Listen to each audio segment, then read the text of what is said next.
kind of bother you in a way that it's going to drive you through the offseason.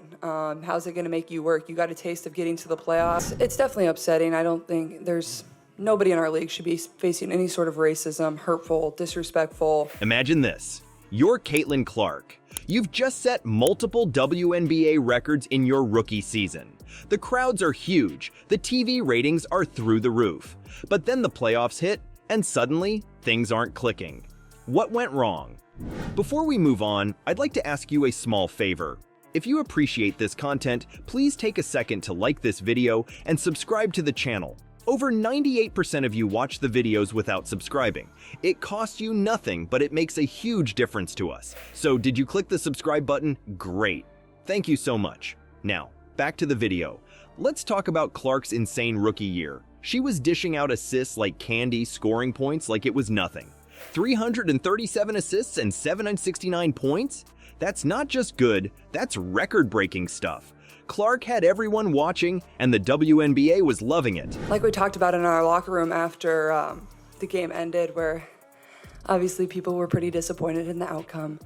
I feel like there were so many ways I could have been even better this year, and that's what gets you going and gets you fired up. But then came the playoffs. Game 1 against the Connecticut Sun, and it's like someone flipped a switch. Clark only scored 11 points. She missed 13 shots out of 17. What happened to our unstoppable rookie when it really mattered? You know what's crazier? There's more to this story than meets the eye. Clark's playoff struggle wasn't just about missing shots. There were things going on behind the scenes that you wouldn't believe. Want to know the real reason Clark lost in the playoffs? Keep watching. The spotlight can be blinding, especially for a rookie. But for CaitlincLlark, it wasn't just bright, it was scorching. What if I told you the court wasn't her only battlefield this season? We could have done a little bit more to help it get back here for Game 3, and that's what really kind of stunk about the whole thing. But there are a lot of really good fans, whether they've been fans for 20 plus years or whether they're new fans in our league. You thought breaking records was tough? Try doing it with the whole world watching. Clark's rookie season wasn't just about stats, it was a pressure cooker of epic proportions. We're talking packed arenas, TV ratings through the roof, and expectations higher than a Steph Curry three-pointer. Let's break it down. The Fever were pulling in crowds of over 17,000 fans per game. That's not just a lot of people. That's a small town showing up to watch you play. And when the playoffs rolled around, nearly 2 million viewers tuned in. That's the biggest playoff audience since Y2K was a thing. Now imagine stepping onto the court knowing all those eyes are on you.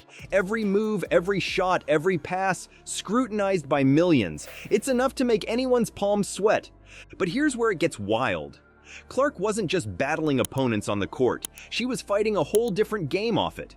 Social media became a war zone. We're talking personal attacks that got so bad her coach had to step in. Christy Sides called it hurtful and unacceptable. When your coach is defending you from Twitter trolls, you know things have gone off the rails. You're probably thinking, how did Clark handle all this? Well, she tried to keep it light. Her season goal, just to smile. Sounds simple, right? But try keeping that smile when you're carrying the hopes of an entire league on your shoulders. The pressure was real, and it showed up when it mattered most, the playoffs. Suddenly, those shots that were falling all season started rimming out. The passes weren't quite as crisp. It's like all that weight finally caught up to her.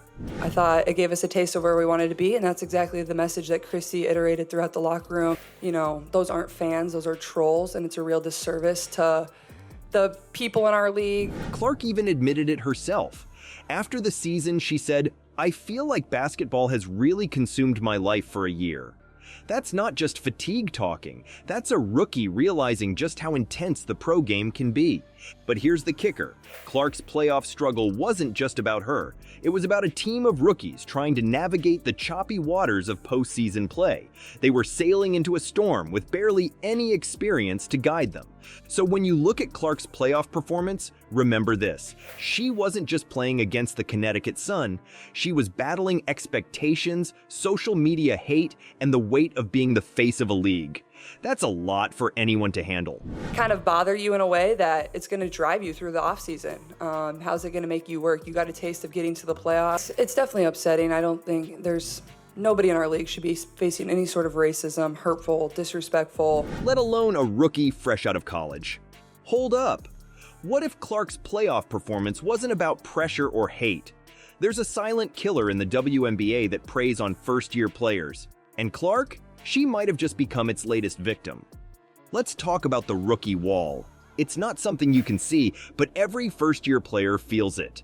Imagine running a marathon, but instead of 26.2 miles, it's an entire season. That's what Clark was up against. Think about this. Clark played all 40 minutes in her final playoff game. That's not just impressive, it's historic. She's one of only 4 rookies in WNBA history to do that. But here's the catch. All those minutes add up. Remember, Clark didn't just play a WNBA season. She came straight from college ball. That's like going from high school to college without a summer break. Your body and mind are screaming for rest, but the games keep coming. So what happens when fatigue sets in?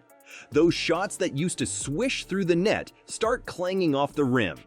In Game 1 against the Sun, Clark went 0 for 7 from three-point range to start. That's not the Clark we saw all season. That's fatigue talking. But it's not just about missed shots.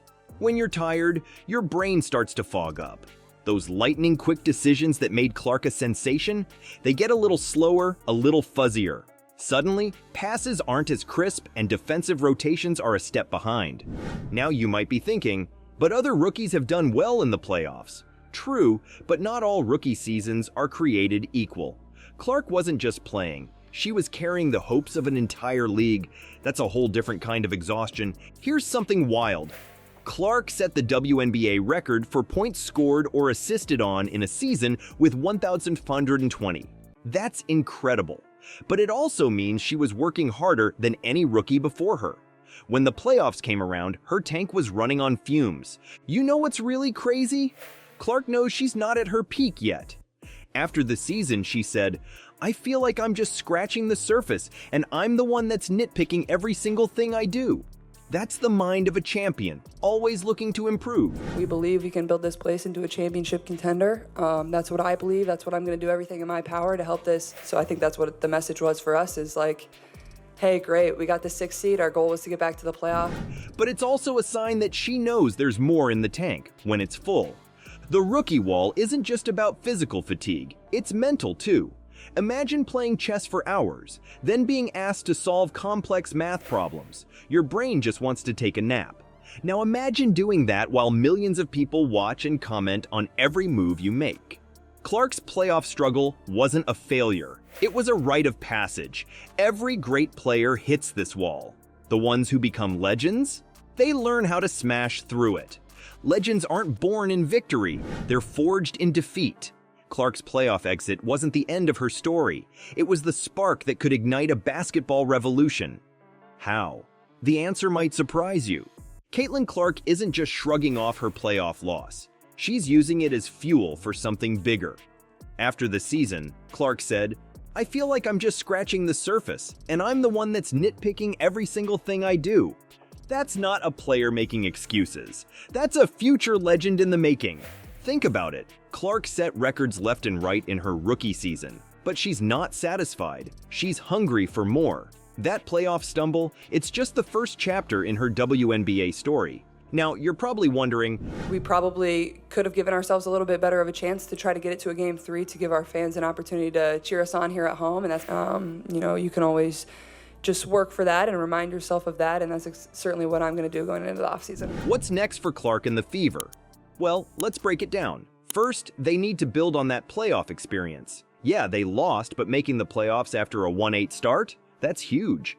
Clark remembers saying early in the season, "I know there's going to be a moment where we look back on this later in the season and be like, this 1-8 start is going to help us somewhere down the line." She was right. But here's where it gets interesting. The Fever aren't just looking to make the playoffs next year, they're aiming higher, way higher. General Manager Lynn Dunn put it bluntly, "The next timeline is playing for championships." That's not just talk. That's a mission statement. So how do they get there? It starts with Clark, obviously. But it's not just about her improving her game. It's about using her star power to build something bigger. Did you know Clark's games averaged 1.178 million viewers? That's insane. The average WNBA game only pulls in 394,000 viewers. Clark isn't just a player, she's a one-woman audience magnet. And here's the kicker. The Fever aren't just Clark's team. They've got Aaliyah Boston too. Back-to-back #1 draft picks? That's a foundation you can build an empire on. Coach Christy Sides knows it. She said, "We definitely have the pieces to have some great years ahead of us." She's not wrong. But let's get real for a second. Building a championship team isn't easy. It takes more than just talent. It takes learning from your losses. And that's exactly what Clark is doing. She's not dwelling on the playoff exit. She's using it as a learning experience. Imagine this. Clark taking all that playoff pressure, all those missed shots, all that fatigue, and turning it into motivation. She's going to come back next season stronger, smarter, and more determined than ever. And she's bringing the whole Fever team with her. You know what's really wild? Clark's popularity isn't just good for her, it's good for the entire WNBA. More eyes on the game means more fans, more sponsors, more everything. Clark isn't just trying to win games, she's helping to grow the entire sport.